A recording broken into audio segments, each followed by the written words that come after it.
So thank you everyone for coming to this yoga class. We're going to start today with some breathing practices. So we'll make sure that you're comfortable and there's cushions that you can sit on. And if you're at home practicing this and you'd prefer to sit in a chair, that's perfectly fine. The purpose of sitting for breathing practice is to have our spines elevated in the upright position.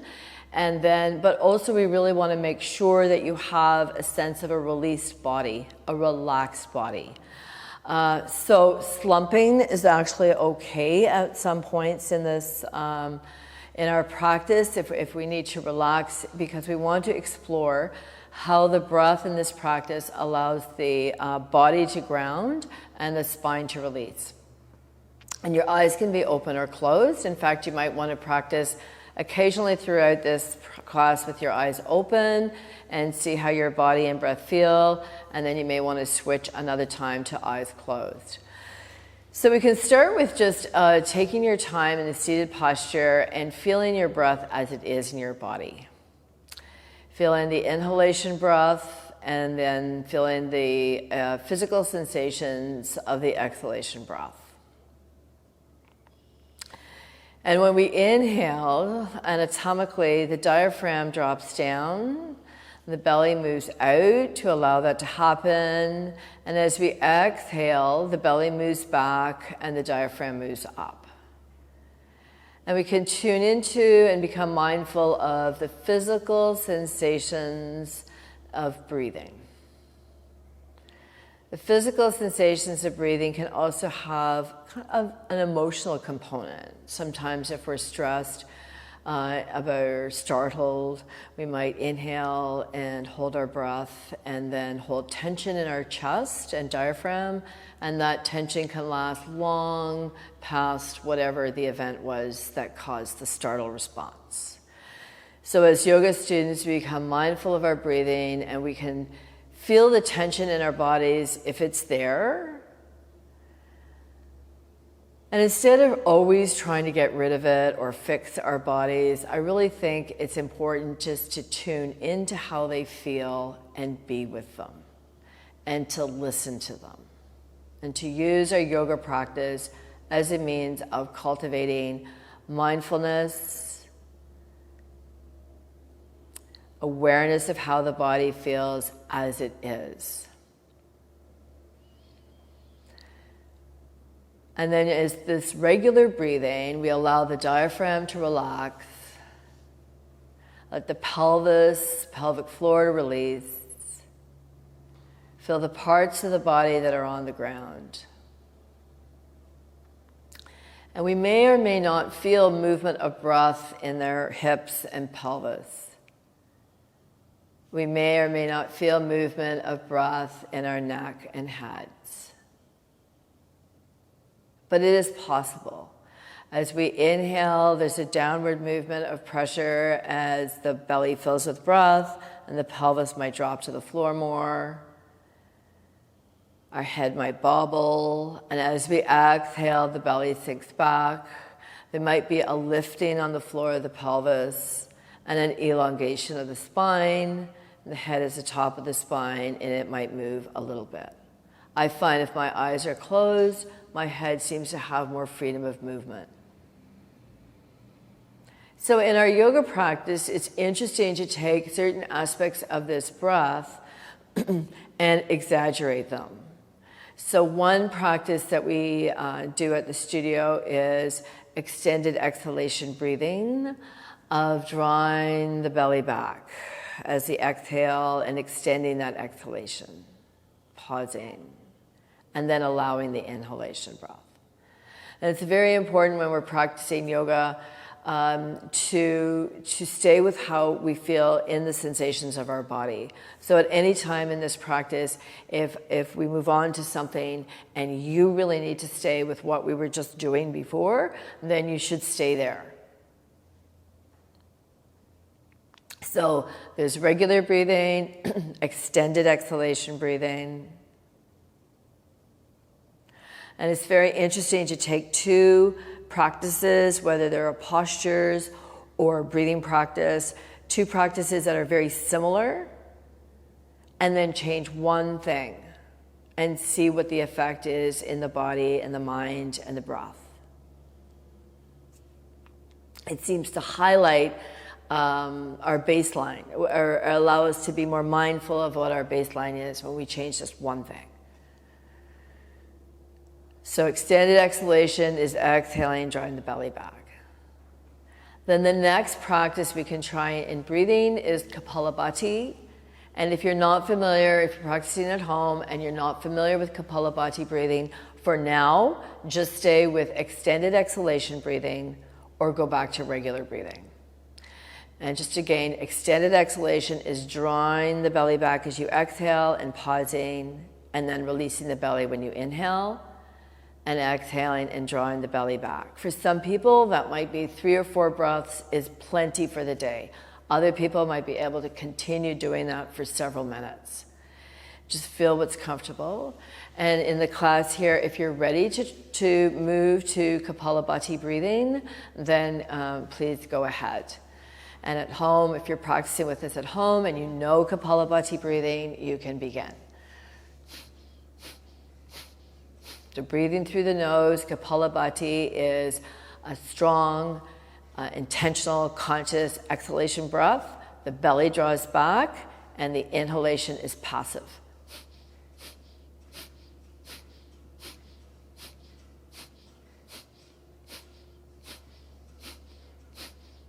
These are really good breathing exercises, extended exhalation and Kapalabhati, for moving the connective tissue in the body, even if we're sitting. Okay? So when we're sitting or standing, lying down, and you practice extended exhalation, and specifically, especially Kapalabhati, you're moving the connective tissue in the whole body. So with these breathing practices, Kapalabhati or extended exhalation now, feel the pelvis, feel your spine, and be aware of your head. Start to be aware of the movement of the body as a result of this breathing action.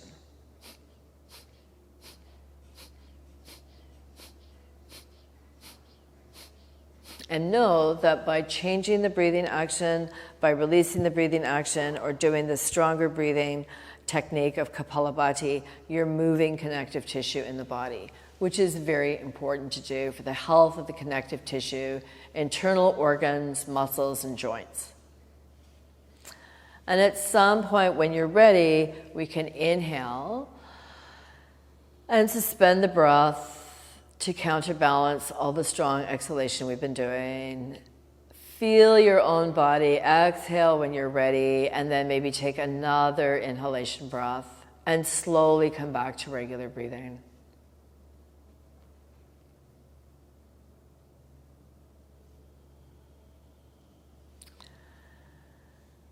And then feel what the pelvis feels like, feel what the spine feels like, and the top of the head feel like. Feel all those areas of the body. And it's a continuing exploration of the grounding of the body through mindfulness and through breath releasing into the pelvis. But when we ground the body, the spine can relax and our breath can move more deeply, more strongly. Okay, so when you're ready, we can stretch the legs out a bit and maybe shake them. Let me know if you have any questions. And then we're going to come into just some easy movements with the spine. You can have your legs straight or long, but we could do a little bit of sitting cat pose before we do full cat pose. So you can inhale forward and exhale back. Inhale and exhale. And I would close the eyes so that your head can move. Sometimes when we have our eyes open, our instinct is to keep ourselves very, very focused and our heads very still. But just start moving the spine. And these movements of the spine that we're doing now, we're inhaling forward, exhaling back. This sort of borrowed from the Kundalini yoga practice that I also practice and teach. They're very much found, though, in Hatha yoga And they are really imitating the movements or invoking the movements of the spine that we have when we breathe with a released breath. It's sort of an exaggeration, of course, of that practice. But again, allowing the connective tissue in the body to move. If people are sitting a lot, well, the Zoom things that we do now and meetings, etc., a lot of sitting involved, connective tissue gets really sticky and it needs to move.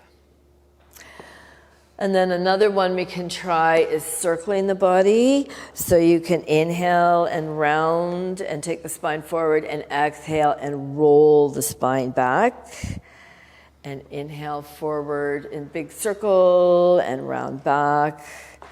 Maybe go a few times in one direction and then in the opposite direction.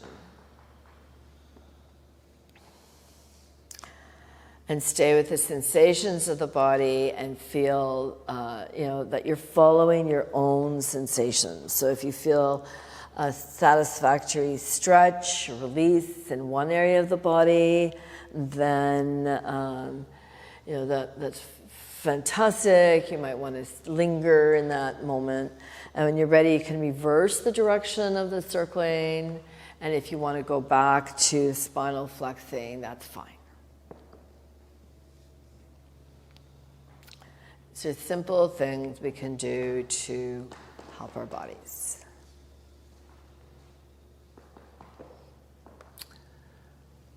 Okay, great. Super. And then we'll come back to the center in your own time and come back to that sense of that quiet breath again, that released breath, and just see after the introduction we did with release breathing, and we did extended exhalation breathing, and then we started Kapalabhati, and we did some of those movements. If your body feels different, by moving the body mindfully, by paying attention to it, we can become more aware of the subtle sensations in the body, which is what really grounds our minds. I find when we're stressed, if we take time and feel the body and become aware of the subtle sensations of the body. Not that, the subtle sensations are the not strong sensations. And feel the pelvis, allow the pelvis to release, the spine to release, the head to release. And that breathing moves the spine when we are relaxed. And we pay attention. Okay, so excellent. So let's come out of sitting. So take your time if you need to, again, stretch your legs. And then we're going to come onto our hands and knees for cat pose. So we'll come onto the hands and knees. If your wrists are sore or achy, you can fold the end of your mat and place your palm, the base of your hand, on the mat. And then for cat pose, we're going to inhale and then exhale and round the spine up and let your head drop and neck release. And then inhaling, releasing the spine down, but lengthening it forward and back. So not collapsing the spine, but lengthening the spine. And just feel and be aware of the whole spine again. That as we exhale, the belly sinks back, and that actually creates and initiates the rounding up of the spine for cat pose. And as the spine rounds up, the arms and hands can extend down into the ground more actively. And as you inhale, you can release the spine in the opposite direction. And so just try that a little bit more. Exhaling, rounding the spine up, feeling that the exhalation breath can initiate that movement of the spine. When we're new and we're practicing, we coordinate the movement with the breath in the spine. We say, I'm exhaling, now I round up. I'm inhaling, now I release down. But when we're really in the body and feeling it more mindfully, we recognize that we're initiating movement through the action of the breath. And there's some variations we can practice with cat pose. There's the rolling again that we did when we were sitting. So we can exhale and round the spine up and take it over to the left, and then inhale, releasing down to the right, and exhale and round the spine up. And you'll feel, all the different areas of the spine, the back of the pelvis, the middle back, upper back, neck, and head. And some of the areas will have strong sensations in, and some of them will have weaker sensations, more subtle sensations. It's excellent. Changing directions if you're ready. And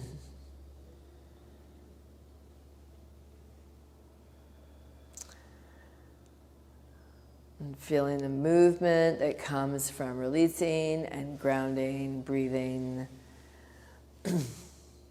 And then eventually we'll come back to the center, and we can let the head drop and the neck release, and take your toes under, and we can come back to downward facing dog pose, and let the head drop, release your neck. Take your time breathing into the belly here, inhaling, and then as you exhale, letting the belly sink back, which the action of the breath can take the hips back. And if you'd like, you can see about alternately bending your knees, and people like to do that, especially if their hamstrings feel really tight. If it might be impossible to straighten your legs in downward facing dog pose right now, and that's fine. And then feeling your head release and neck release, dropping. Okay, and then coming back down again for a moment, we can come back to child's pose. So child's pose, you can have your knees together, feet together, and let your head drop to the ground. If that's not possible, then separate your knees and then let your head release. If your head doesn't come to the ground easily, with child's pose, you can take a folded blanket or pillow under your head. And your arms in child's pose can be anywhere where they're comfortable. They might be forward. They can be back beside your feet, palms facing up, or on the back of your pelvis. So child's pose is interesting, I find, because the diaphragm here, our breathing area, is horizontal again. And from sitting in cat pose, it was also horizontal. And it can relax. So as we inhale and exhale here, take deep, full breaths, release breaths, and see if you can feel the pelvis move, your head move. See if you can become conscious of the back of the pelvis, the lower back, your middle back, upper back, your neck, and your head. And as the body releases with the breath, it tends to release into the ground more. And as we go through the class, when we come back to child's pose, sometimes people feel they need to adjust where their head is on the mat because your spine has released. And then when you're ready again, we can come back to cat pose from child's pose. You can inhale, exhale, and round the spine up again and dip down for cat pose. And this time in cat pose, you could take your hands over to the right and just be mindful of your knees. You can sit your hips back towards your heels and let your left side ribs stretch out and breathe into the left side ribs. And in your own time, you can come up into cat pose on the right and round up and dip down. And you may notice that your spine releases and allows your hands to walk further over to the right. Not that they have to.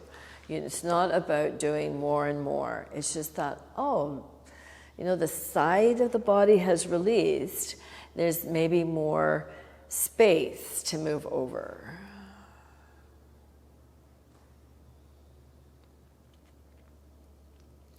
Feel the body in cat pose or child's pose in your own time, coming back to the center and then taking your hands to the opposite side. And then taking them over and then to the left and sitting the hips back. Again, being mindful of your knees. If you can't take your hips back all the way, part way is fine. And then breathing into the side ribs. Breathing into the right side ribs. Breathing deeply as you inhale, you can feel the ribs expand and release internally with the action of the breath.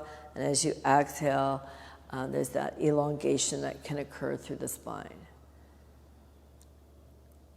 And staying with the body and the sensations of the body.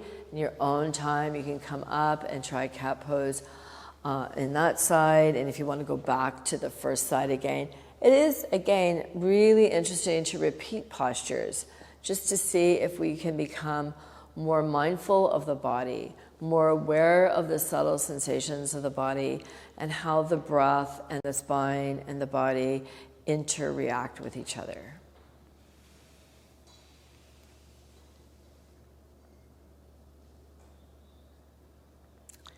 I think that's so important in terms of incorporating our mindfulness in our yoga practice.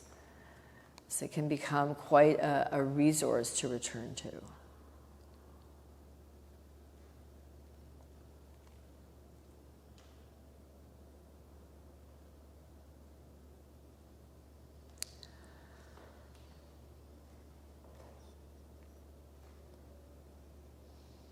And noticing a connection on the sides here as you inhale into the side ribs and exhale. The movement of the posture itself stretches the body, but it really releases from internal action of the breath.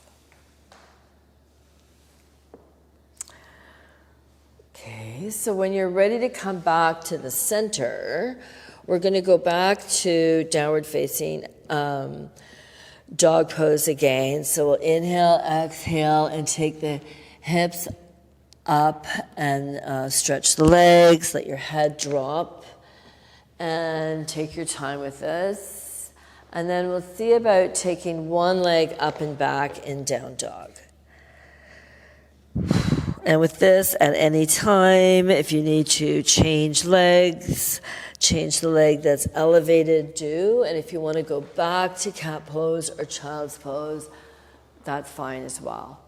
So with this elevated leg in down dog, as you inhale and then exhale, see if the breath can release along that elevated leg.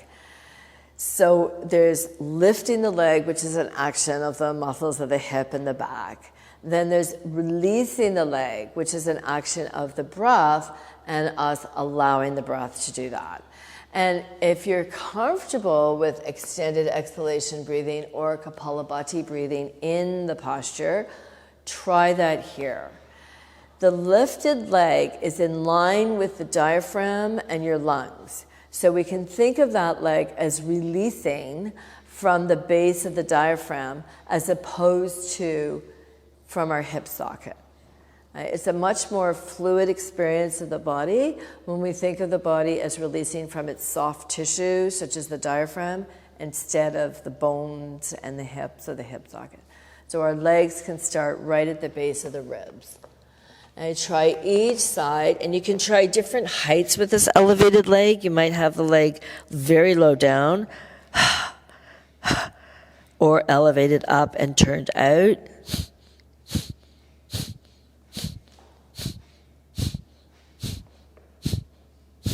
You can try breathing in Kapalabhati breathing, or a big exhalation through your mouth. Some people's legs, when they release with the breath, the leg releases when the leg is low.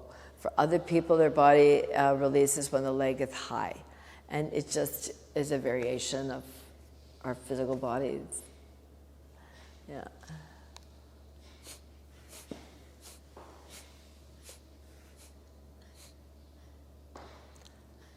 Take your time. You can turn the leg in, you can turn the leg out.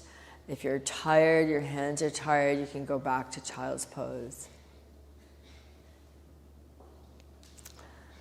And that's the thing about changing one thing. Let's say at the beginning, we have the posture with our regular breath, and then we try the same pose with the stronger breath. That's a change of one thing, the breath.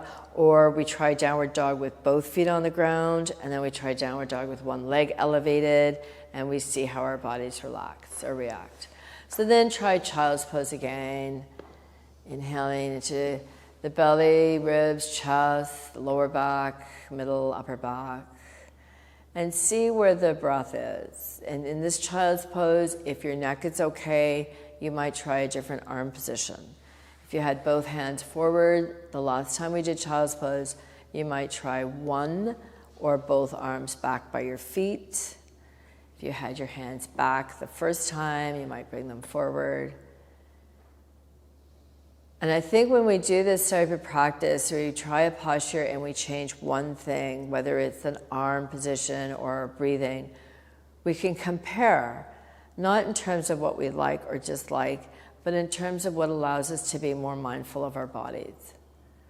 And the change itself can help us become more mindful of our bodies.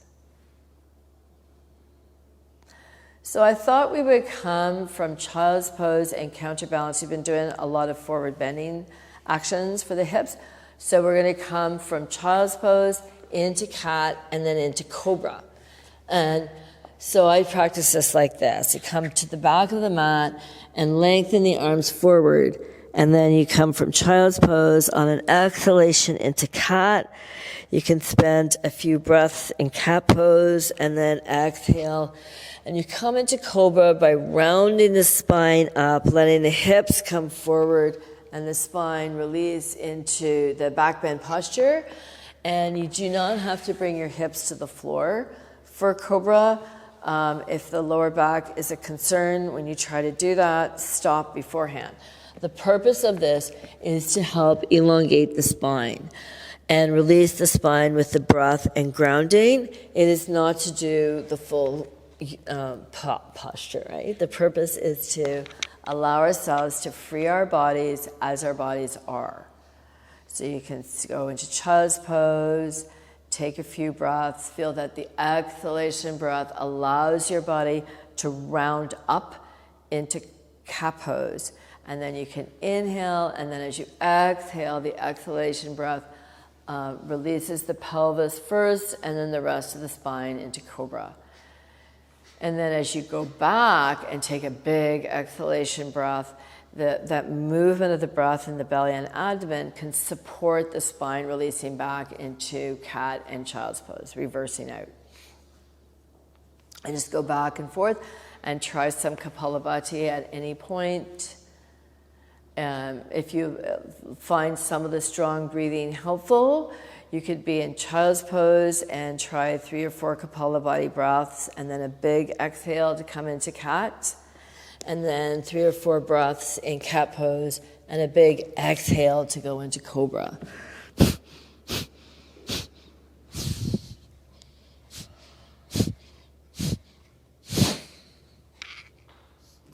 I always think of this image, of a little child that we've gone to a swing set with, and our breath is like the parent pushing the child on the swing. We give the child a push and let go, and so the breath acts like that in our bodies. It's a big release, and then we let the body move. We don't micromanage the action of the body all the way through. If we tried to control that swing for the child and held on to it all the time, the little person there would be pretty annoyed with us. And so big breath and let it go.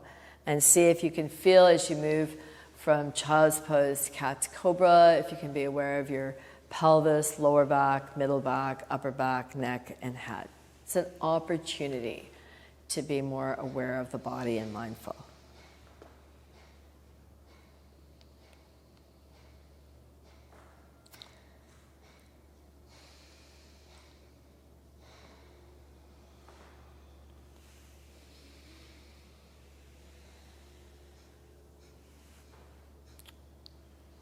That's great. Okay, so if you're comfortable with this, we can, stay, try it a little bit longer, and eventually why don't we come back into child's pose. When you're ready, maybe you want to stretch your legs in downward facing dog. That's a good idea, Julia. You can stretch your legs in down dog for a moment as well. So our knees have been on the floor and in state of being bent. And, you know, repetition again. So, yeah, why don't we go back to downward facing dog pose then, and then try one leg back in down dog and just see if all this practice with the breath and releasing the body allows us to be more mindful, allows us to have a sense of release, connection to the breath, carrying that leg up and back.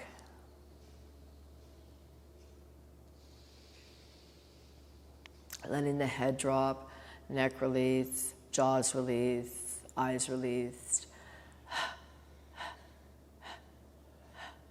And try each side. Okay.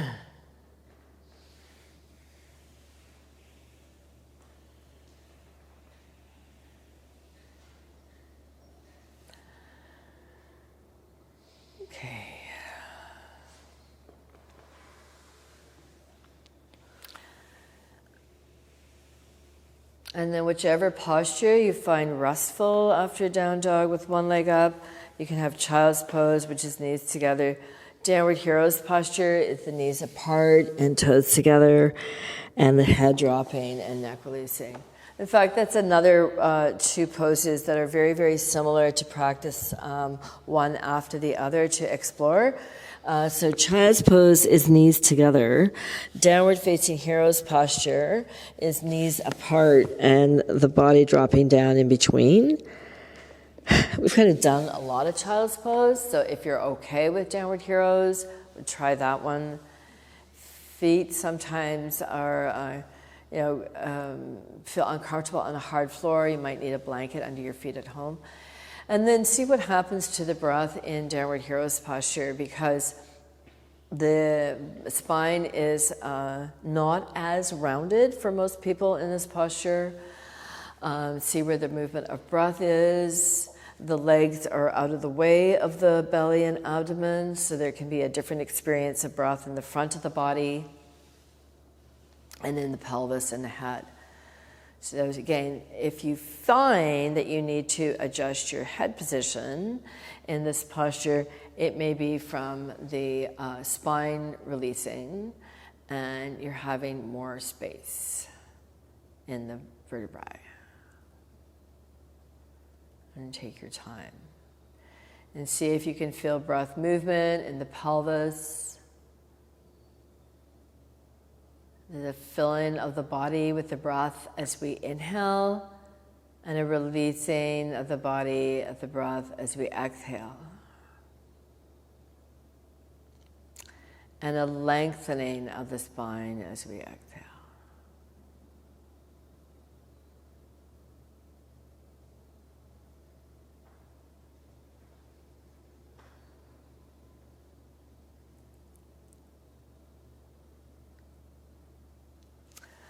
Okay, so I thought we could also try the beginning of moving towards half moon pose.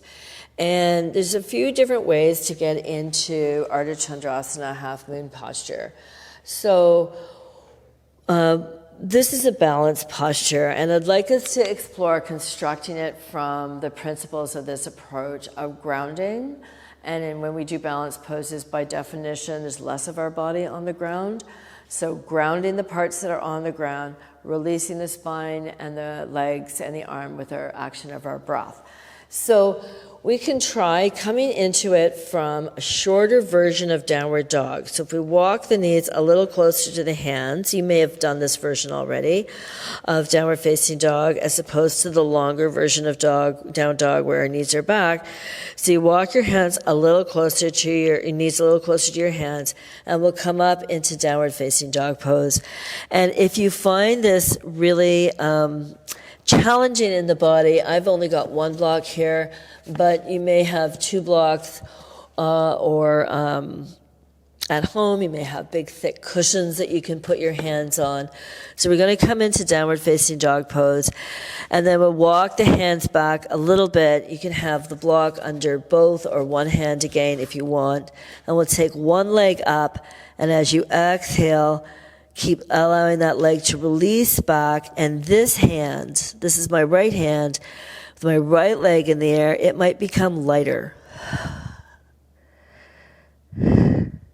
So that there's integration, as opposed to trying to come into half moon pose and then suddenly realizing mentally, oh, my arm's supposed to be up in the air, and then lifting it, and then there's no connection and integration when we do that. It's interesting to see what happens when we try to do that, but let's try it this way, and if we need extra blocks, I'll get them.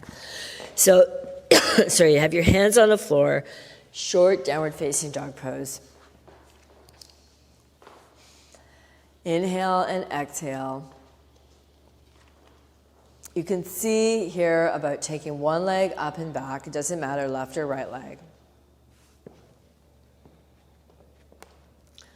That's it. And then as you exhale, think about elongating. So if your right leg is up, think about elongating that whole right side of the body with the action of the breath and the release of the body, because there's nothing under that hand, or there might be, there could be your fingertips on the floor still.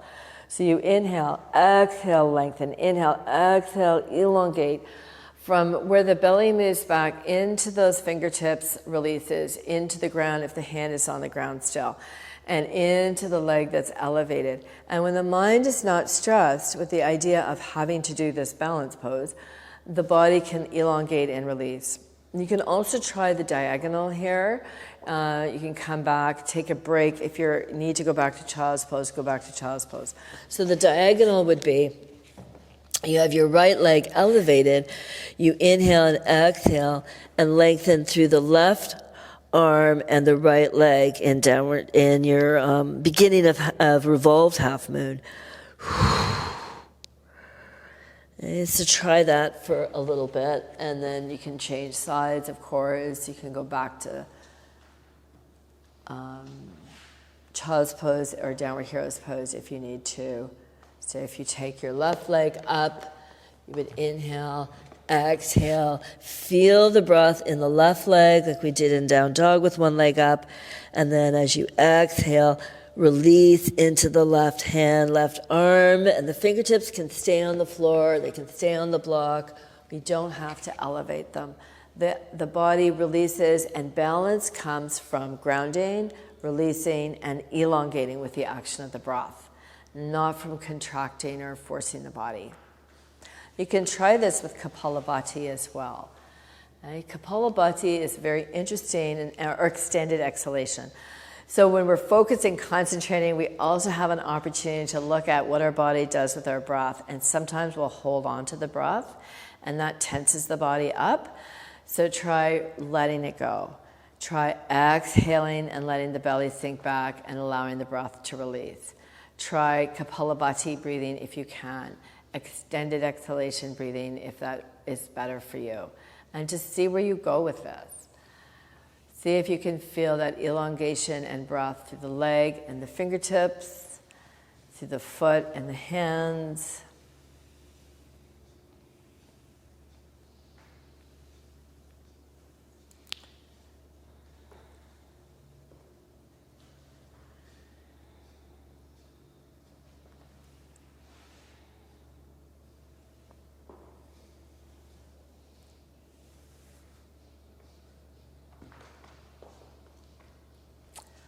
Okay, take your time, and when you've had enough of this, you can do symmetrical downward dog, and then we can go back to child's pose, and we'll definitely move into a back bend shortly. So take your time. Child's pose or cat to cobra when you're ready. So sometimes our bodies, I know after some of the forward bending actions like half moon, especially that way of practicing half moon, the body might really want to do a back bend. So if we come back to child's pose, on an exhalation, come up into cat, and then come through into cobra. and then release back, cat to cobra. And we're repeating. When yoga practice doesn't have to be linear. It can always then be really interesting if it's circular and goes back to its earlier postures and movements from the beginning. So child's pose, cat to cobra, back to cat, and back to child's pose.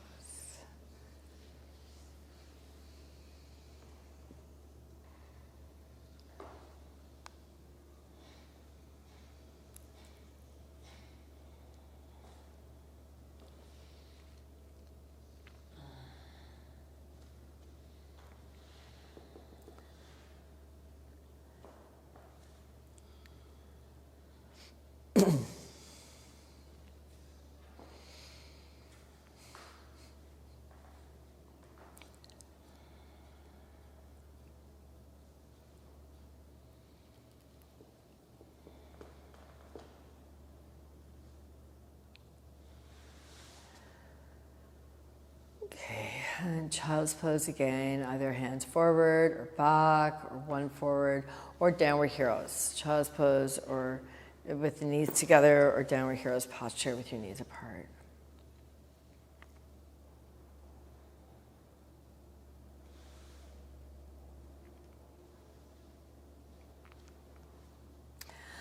Okay, I thought we would come into standing. So if you're in child's pose or downward heroes, you inhale and exhale.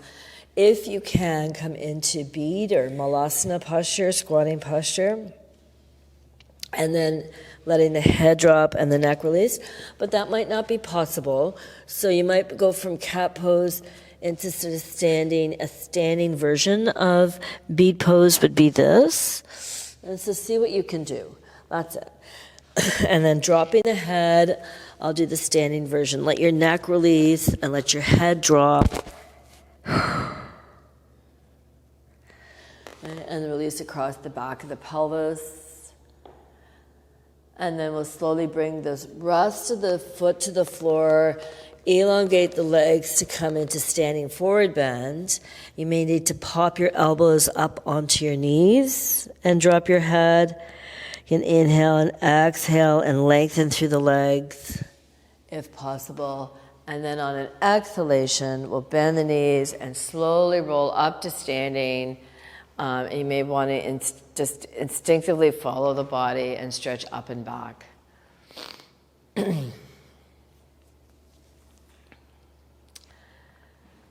And so feel the spine as you're coming up from the ground, and then as you're upright, see about feeling the feet on the floor. You can stretch the toes, stretch your hands, and then let them relax. And then in your internal awareness of the body, you can come back to just be mindful of the feet, and you can see about shifting the weight to the right foot, and shifting your weight over the right tends to ground the right side of the body through the foot. And then if we intentionally shift the weight to the left, we release and ground to the left side of the body and the left foot, and we can shift back and forth a little bit here to start with. And then allow the body to center, relax the legs, the knees, the quadricep muscles, the pelvis, the spine. Again, we don't have to stand straight. We need to be able to ground, let the spine release, and let the breath support the body. And I thought we would try just simply taking our attention then without intentionally shifting the body from right to left, bringing your consciousness and awareness into the right leg and the right foot. Just shifting your attention to the right leg and the right foot, and then inhaling and exhaling, shifting your attention to the left leg and the left foot. And just see what that does. Shifting the awareness from side to side can bring about a different physical experience of the body. It can allow the leg to ground and release more deeply.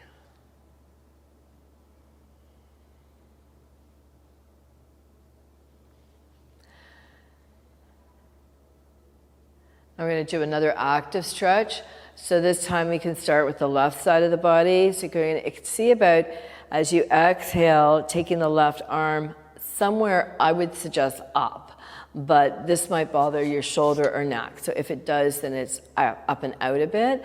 And as you inhale and then exhale, release down through the left leg and up through the left arm. And you can try some Kapalabhati here. Switch sides when you're ready.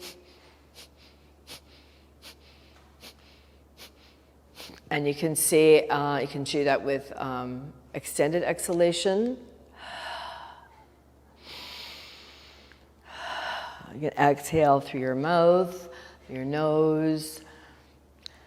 So what we're trying to explore here is, does breathing release into the leg, into the ground, and up into the arm? And down from where we feel the breath action in the body, into the leg and into the foot, and up into the arm, into the hand, and see where it takes you. You may want to bend over to the other side.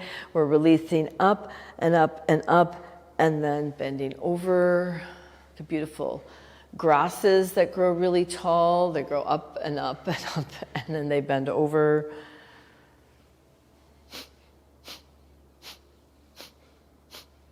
And see if you can feel, if you're practicing released breath or Kapalabhati breathing, extended breathing, can you feel pulsation of breath in the body? Where do you feel the pulsation of your regular breath, extended breathing, Kapalabhati breathing? Do you feel it in the belly and abdomen? Do you feel it in your pelvis? Can you feel it in your knee? Can you feel it in your ankle or in the soles of your feet?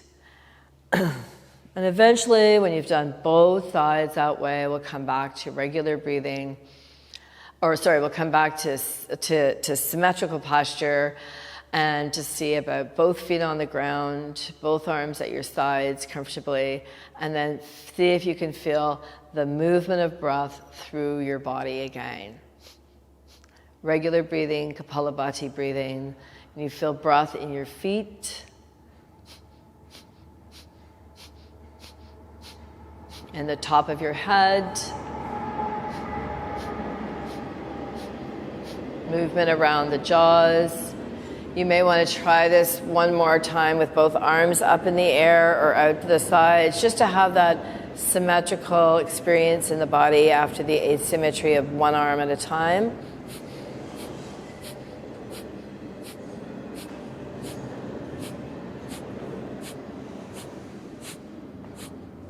And see where you feel the breath, action of the breath in the body, pelvis, legs, and feet. And this is all for me with the hope that when we're, going out and about our regular day, whatever that is, that we can take a moment and stand with whatever we're standing on, whether we're wearing shoes or sandals or socks or barefoot, and breathe and see if we can feel our feet on the ground. See if we can feel breath in the body. Where do we experience that breath? So then we're going to bend the knees and drop forward again and come back to releasing forward in standing forward bend. You can have your legs long or bent. Inhale deeply and exhale. And then we can slowly, it's up to you. You can come down into bead pose, into squatting posture. If that's really not possible to do from that posture, you can bend your knees and walk your hands a little bit forward and then come back into kneeling, into child's pose. Okay, and then coming back. So we're going to come into lying on the back body. And if you, I love this exercise too, because we'll have our pillows handy. We're going to come into lying on the back body. And if you find that you need support under your head from a pillow, take your pillow. And this is coming toward the end of our class. So what I find very interesting to do here is to change one or two things. So, you can have your pillow beside you and bring it under your head. and see what your breathing feels like and how your spine feels.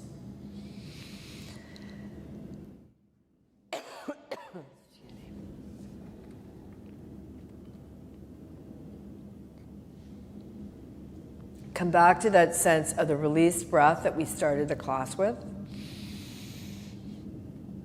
Where you allow your inhalation breath, the belly to come forward, the ribs to expand, the chest to expand. And as you exhale, they go back. The belly sinks back.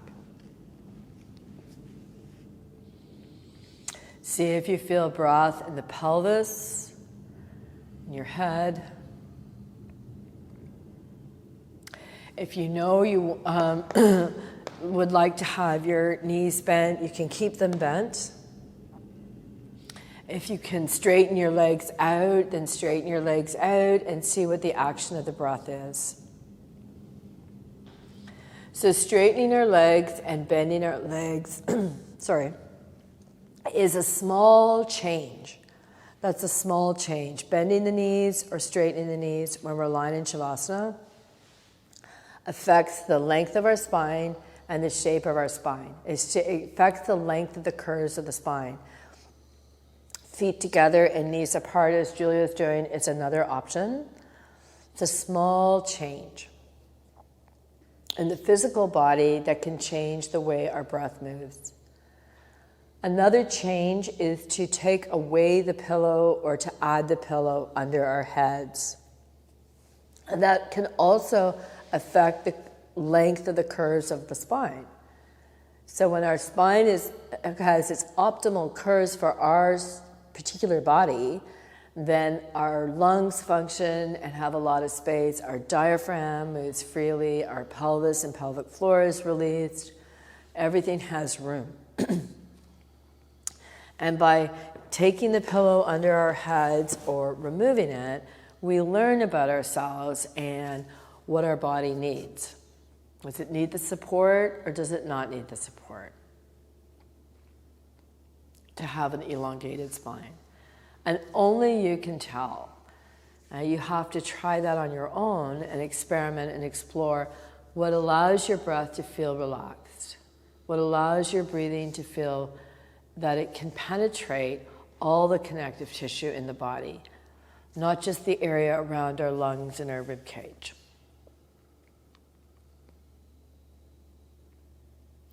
And of course, we could change and lie on the front body and try the whole idea around shifting one or two things by lying on the front body. But take a moment, and if you found that you would like, so you have to, so if you found that you liked having the pillow under your head, we're going to end this class shortly. We're coming toward the end. So it would be good to come into a posture in Shavasana where you feel is best for your body, where you feel the most grounded and most released. And that can be with the cushion or without it, with our legs long or knees bent.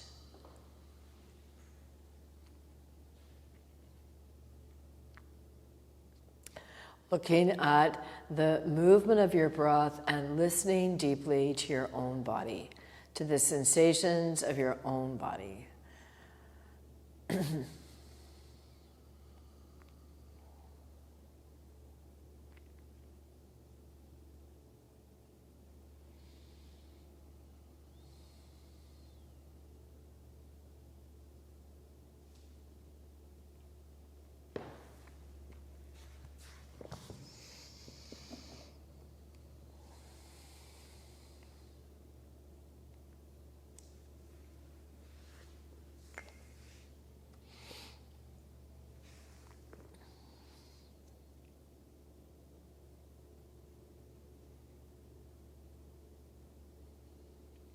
And you can feel the parts of the body that are on the ground.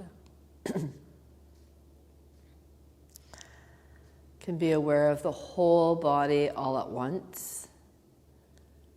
Sometimes when we start our yoga practice, it might take a lot of effort to bring our mind that might be engaged in a lot of concerns and activities, planning. It might take a lot of effort to bring our attention into our legs. But the yoga postures help us do that.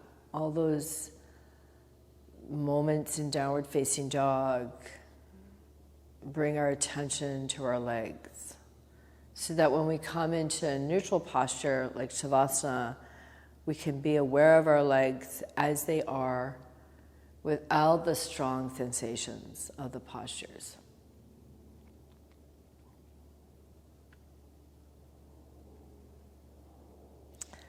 So see if you can feel the whole body all at once.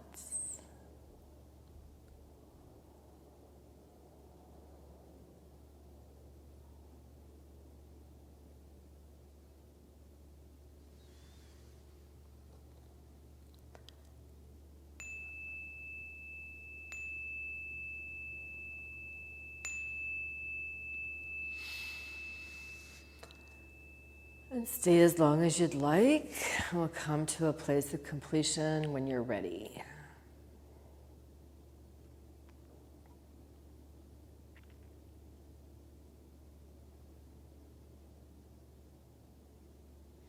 And thank you.